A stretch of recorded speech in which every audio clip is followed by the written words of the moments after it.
Hi, welcome to this tutorial on adding courses, but you want to have groups this time. So we're going to do, this does kind of both. It shows you how to add the participants, but it also shows how to create a group within your class. So if you remember, we have our course dashboard. We have our follow-up reports here, which we'll do later. This is where you can get to your grade book. We have the participants, and that's where we really want to go.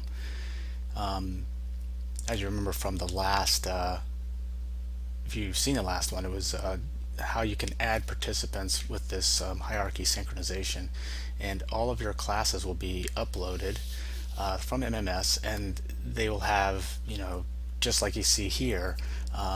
These are just again a smattering of them that we've set up just for the pilot teachers. But for instance, if I go here, I can choose this particular class, and maybe this is my core 1 class.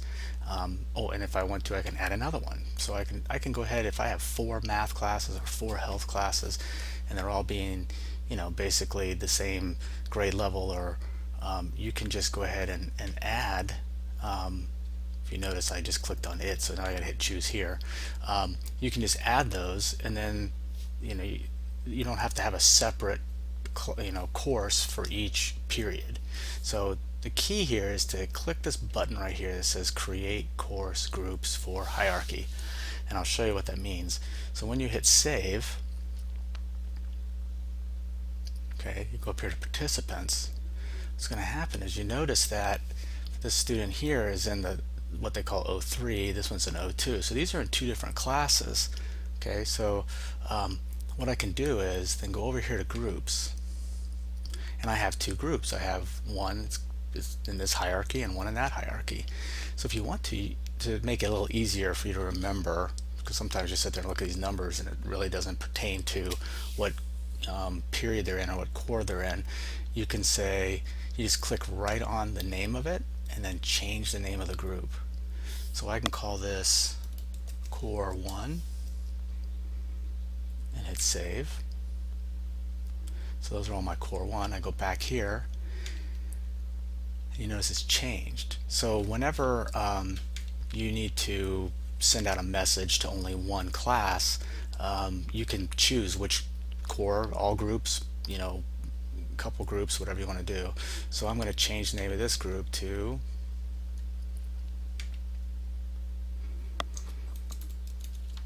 core. Ooh, I didn't do it. Let's try that again. Core 2. Hit save. Okay, so let's go back to groups, and let's say you want to just create a group. So let's say maybe you have a group of kids that's reading a certain story. Maybe they're reading, I don't know, Frendel or something like that. And what you can do is you can go through and you can click on which students are reading that book. And you say complete. Alright, so you go back to your groups, and now you have a Frendel group, and then you can add them. And as you notice over here, you can delete this group. And you can't delete these groups because they're hierarchies. You'd have to delete the whole hierarchy to get rid of them. But for the most part, you'd never have to do that. So that's basically it. You can send a message to a group, so you can just go to this core, send them a message. Let's do that again. Oh, I see what I have to click here. You want to send all of them a group, and you can just send them a message. Has all their names up here. You can put your subject, and then you can just send it to them, and it comes up in their dashboard. It'll show up right in their messages. And if you notice in this one, I haven't done that. So if I wanted to add a content block, go to my aggregated, go to unread messages, it will add it, and then I can put that right over there.